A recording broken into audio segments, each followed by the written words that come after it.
Greetings everyone, my name is KS Deepak and I welcome you all in the Shield IS episode of the Hindus News Analysis. So चलिए देखते हैं कौन से articles है that we are going to explain today. So the first article is on RBI. इसके साथ साथ हम लोग बात करेंगे मॉनेटरी पॉलिसी कमेटी के ऊपर. So यहाँ पर RBI की जो मॉनेटरी पॉलिसी कमेटी है उस पर बात करेंगे. पर मॉनेटरी पॉलिसी कमेटी जाने से पहले we have to understand कि मॉनेटरी पॉलिसी क्या होता है. So we will be trying to understand कि मॉनेटरी पॉलिसी क्या होता है, फिस्कल पॉलिसी क्या होता है, उनकी बारीकियों को समझेंगे. देन एमपीसी में जाएंगे, एमपीसी के क्या क्या एस्पेक्ट्स होते हैं, वो कैसे इन्फ्लेशन को टारगेट करते हैं.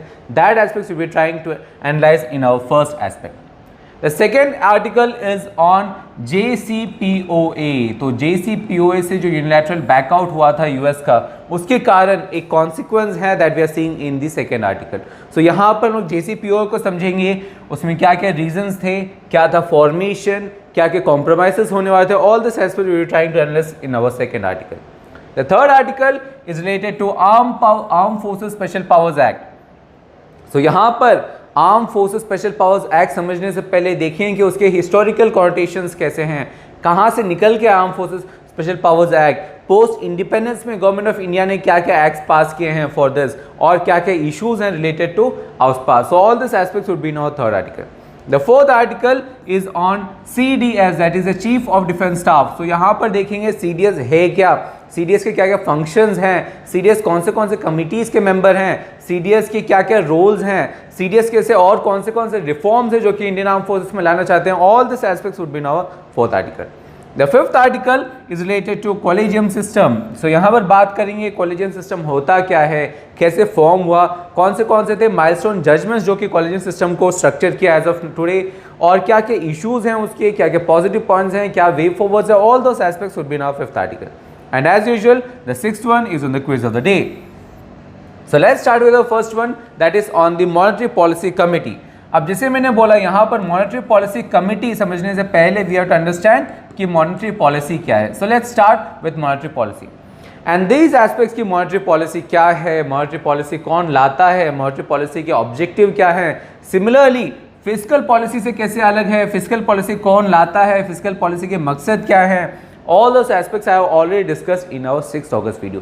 इसके साथ साथ I have also discussed कि मॉनेटरी पॉलिसी को फुलफिल करने के लिए, उसे इम्प्लीमेंट करने के लिए we are having several tools. तो कौन से हैं मॉनेटरी पॉलिसी टूल्स, एंड ये मॉनेटरी पॉलिसी टूल्स जो इफेक्टिवली हम लोग यूटिलाइज करें, उसमें कौन से कमेटी है जो कि गाइड करते हैं. And that is where the monetary policy committee comes in. And all the aspects of monetary policy committee I have discussed in the same video, that is in the 6th August video, जहाँ पर monetary policy committee का formation किस committee ने किया, किसके recommendation के basis पे हुआ, उसमें कंपोजिशन क्या है, मकसद क्या है मॉनेटरी पॉलिसी का, डिसीजन कैसे लेते हैं वो, और क्या चीज़ को टारगेट करते हैं और कैसे टारगेट करते हैं. All this aspects I have discussed in our 6th August video. So please refer to the 6th August video so that you have a very good understanding of this monetary policy, fiscal policy, monetary policy tools and monetary policy committee. With that, now let's move to our next article that is on the JCPOA. अब ये जो article है इसका consequence, ये it is a consequence of JCPOA. अब देखते हैं JCPOA क्या है. तो JCPOA के जितने भी एस्पेक्ट्स हैं, सो ये बेसिकली एक डील हुआ था between US as well as Iran. यहाँ पर जो मेजर स्टेक होल्डर्स थे वो यूएस और ईरान थे, बट इनके साथ साथ और भी काफ़ी सारे कंट्रीज ने मिलकर ये डील लॉन्च किया था. That is known as the joint comprehensive plan of action. But joint comprehensive plan of action में जो यूनाइटेड स्टेट्स है दे यूनिलैटरली बैक्ड आउट, उन्होंने बैकआउट कर दिया फ्रॉम दिस डील, एंड उसके वजह से we are seeing the article that is coming in today's newspaper. So ये जो रीजंस है उसे समझने के लिए यू टू अंडरस्टैंड कि JCPOA क्या है, एंड JCPOA के जितने भी एस्पेक्ट्स हैं कि कौन से कंट्रीज ने मिलकर इस डील को लाया, उसमें क्या क्या सिग्निफिकेंस हैं, क्या क्या थे दोनों कंट्रीज के बीच में कमिटमेंट्स, कॉम्प्रोमाइज क्या कर रहे थे. All those aspects I have discussed in our 5th August video. So please refer to the video so that you have an understanding कि बैकआउट करने के वजह से क्या इश्यूज होने लगे. And this is a very important topic. Why? Because this is a major backslap, this is a major slap for Indian democracy. Indian diplomacy के लिए एक major slap है, क्योंकि it is the first time that an Indian company is sanctioned because of this sanctions that US has imposed on the Iran. So ये एक major slap है जो कि Indian diplomacy के ऊपर है, and that is why this JCPOA is a very important topic. So please refer to the video here so that you have a very good understanding of this topic. With that, now let's move to our next article, that is on Armed Forces Special Powers Act. अब यहाँ पर arm forces special powers act समझने से पहले you to understand कि उसके historical connotations क्या क्या हैं, हिस्ट्री से कैसे वो रिलेटेड है. एंड वेन एवर जब हम लोग हिस्ट्री की बात करते हैं, so we talk about pre independence and post independence. So let's start with pre independence. So pre independence में we had a major movement known as the quit India movement, जो कि लॉन्च हुआ था by Mahatma Gandhi back in 1942. तो जैसे ही quit India movement launch किया गया, उस टाइम ब्रिटिश एम्पायर के पास काफ़ी सारे डार्कोनियन लॉज थे, काफ़ी सारे स्ट्रिक्ट लॉज थे. और जैसे ही लॉन्च किया गया क्विट इंडिया मूवमेंट, तो जितने भी लीडर्स थे, irrespective of which political parties, जितने भी लीडर्स थे सबको अरेस्ट कर दिया गया, सबको डिटेन कर दिया गया. और इसके वजह से quit India movement became an leaderless movement. ये एक लीडरलेस मूवमेंट था. बट भले ही ये लीडरलेस मूवमेंट हो, भले ही ये पॉलिटिकल पार्टीलेस मूवमेंट था, but it was a very effective movement. और seeing the scale of violence जो कि क्विट इंडिया मूवमेंट लाया, जो ब्रिटिश एम्पायर थे वो कहीं ना कहीं उनके जितने भी कंट्री स्ट्रक्चर्स थे वो हिल गए, वहाँ पर एक वाइब्रेशन होने लगा. And that is why viceroy Linlithgow ने एक प्रोमलगेशन लाया, एक ऑर्डिनेंस लाया known as the arm forces special powers act. और ये जो एक्ट था, ये एक्ट का मकसद यही था कि जो स्केल ऑफ वायलेंस जो वो देख पा रहे थे, जो वो कंटेम्पलेट नहीं कर पा रहे थे because of quit India movement, क्योंकि उनको लगा कि सब लीडर्स को कहीं ना कहीं डिटेन करने से मूवमेंट जो है वो दब जाएगा. But it was counter productive. सब लीडर्स को भले ही उन्होंने डिटेन कर दिया, but this movement was a very successful one. और इसके स्केल ऑफ वायलेंस को देखकर ब्रिटिश एम्पायर जो दीदन वाइसरॉय थे लिनलिथगो, उन्होंने ऑर्डिनेंस पास किया known as arm forces special powers act. और यही जो एक्ट है ये फिर पोस्ट इंडिपेंडेंस, क्योंकि पोस्ट इंडिपेंडेंस में we had several centripetal forces, several secessionist demands, और उन्हें कहीं ना कहीं काउंटर करने के लिए, उन्हें कहीं ना कहीं कट ऑफ करने के लिए we needed and law, we needed and strict law. And इसीलिए हम लोग ने क्या किया, पोस्ट इंडिपेंडेंस में जो पार्लियामेंट थे, parliament enacted the arm forces special powers act itself, which was more or less related to the ASPA which we saw earlier, but there were major changes. So Indian parliament ने basically 3 acts launch किए. So the first act is the arm forces special powers in Assam and Manipur. Second is respective to the Punjab and Chandigarh, and the third one is in Jammu and Kashmir. So यहाँ पर आप देख रहे हो area wise arm forces के जो laws हैं, ASPA जो है वो डिवाइड कर दिया गया और एरिया वाइज स्पेसिफिक एक्ट्स हैं. सो देखते हैं एज ऑफ नाउ कहाँ पर है ASPA.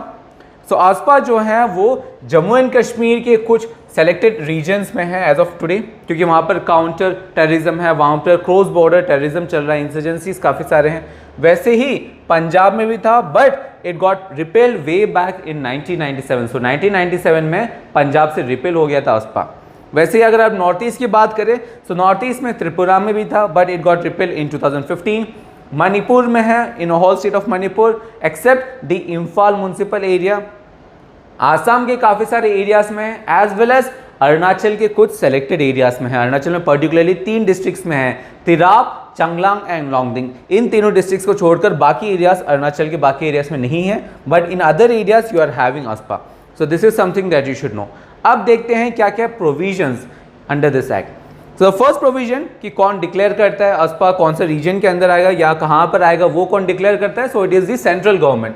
So it is the governor of the state and the central government who are empowered to declare any part, either state के कोई एक part या whole state as an disturbed area. So the key word here is disturbed area.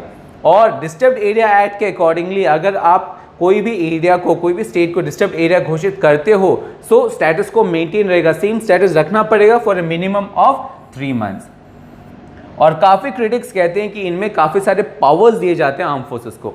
For example जो section 4 है ASPA का, उसके accordingly जो militaries हैं, जो आर्मी ऑफिसर्स हैं, उनके पास जो कि डिस्टर्ब एरियाज में काम कर रहे हैं, जो कि डिस्टर्ब एरियाज में लॉ एंड ऑर्डर लाने के काम कर रहे हैं, उनके पास पावर्स हैं to shoot with a warning. Even they have powers to arrest anybody without any warrant, and they can carry out searches also without any consent. So you are seeing how unilateral powers, how ambiguous powers are given to the arm forces. और ये unilateral powers जो हैं, ये जो over reaching powers हैं जो कि arm forces और सेंट्रल गवर्नमेंट को दिए जा रहे हैं, that is the issue of this ASPA. अब देखते हैं क्या क्या इश्यूज हैं. तो So the reason why ASPA is hated among some of the people is the first कि it is furthering the feeling of alienation. काफ़ी सारे नॉर्थ ईस्टर्न स्टेट्स के लोग, काफ़ी सारे जम्मू एंड कश्मीर के लोग वो वैसे ही फील करते हैं दैट दे आर एलिनेटेड. जो लुटियंस है they are showing and step motherly approach. उस पे आप क्या कर रहे हो, उस पे यू आर एडिंग ASPA. और ASPA में क्या कर रहे हो, उनकी जो कंसेंसस है वो आप हटा रहे हो, उनकी जो पावर्स है वो आप निकाल रहे हो और सब पावर सेंट्रल गवर्नमेंट और आर्म फोर्सेस को दे रहे हो. So it is furthering the feeling of alienation. Second, no doubt it is a draconian law. और डार्कोनियन लॉ होने के कारण जो अकाउंटेबिलिटी है, जो ट्रांसपेरेंसी है वो कम है और इसके कारण काफ़ी सारे एलिगेशंस है. One of the major allegation is of fake encounters. To show you the status or the extent of this encounter or allegations that is done that is put under the ASPA, let me give you an example. Supreme court में एक writ petition जायज हुआ था, writ petition डाल दिया गया था back in 2012 और वहाँ पर विक्टिम्स ने कहा था कि इन द पीरियड ऑफ 1979 मई से लेकर 2012 के मई तक अराउंड 1528 फेक एनकाउंटर्स किए जा रहे हैं. So you see the extent of the allegations that is put on the ASPA. The third issue is that it is bypassing the state. State को bypass करे क्योंकि पावर्स किसके पास है, पावर्स हैं गवर्नर के पास या सेंट्रल गवर्नमेंट के पास. इन दोनों के पास पावर्स हैं कि वो डिक्लेयर करें. तो स्टेट के पास कोई पावर्स नहीं है और स्टेट से कंसेंसस लेने की भी जरूरत नहीं है इनके पास. So this is showing the unilateral powers that this act has given to the central government as well as the arm forces. With that clarity, now let's move to our next article that is on the CDS. So as of today, General Anil Chauhan has assumed charge as our new CDS. So he is the second CDS after the untimely death, sudden death of General Bipin Rawat. So CDS जो है उसके बारे में समझना ज़रूरी है. CDS की ज़रूरतें क्या है, CDS के फंक्शंस क्या है, किसने रिकमेंड किया, that aspects we have to understand. So let's see. और जितने भी सीरियस से रिलेटेड एस्पेक्ट्स हैं already discussed in our 29 September video, जहां पर स्टार्टिंग से कि उनका स्टेटस क्या है, वो किस किस कमिटीज़ के मेंबर्स हैं, इन कमिटीज़ के मेंबर्स होने के कारण उनके क्या क्या इश्यूज़ हैं, क्या क्या रोल्स हैं जो कि वो ओवरप्ले करते हैं. ये जो आइडिया है CDS का वो कहाँ से निकल के आया, इसकी ज़रूरत क्यों पड़ी, as well as I have compared CDS of ours with the CDS of P5 countries. That also we have done in the 29 September video. Then उस पर मूव ऑन करके आई हैव ऑल्सो डिस्कस कि कौन से functions हैं जो कि CDS overview करते हैं, CDS कैसे जॉइंटनेस लाता है ऑपरेशन में, CDS कैसे स्ट्रीमलाइननेस लाता है, इफेक्टिवनेस लाता है. All this aspects I have already discuss. और जब भी हम लोग CDS का बात करते हैं we also talk about theatre commands. So theatre commands के बारे में भी I have discuss in our same video that is of 29 September, जहां पर थिएटर कमांड्स की जरूरत क्यों पड़ी, एज ऑफ टुडे क्या क्या है स्टेटस, थिएटर कमांड्स आने की वजह से क्या क्या स्टेटस चेंज होंगे. So all this aspects I have already discuss. So please refer to the video so you have a very good understanding of the reforms that we need in the arm forces. With that now let's move to our next article that is on the supreme court collegium.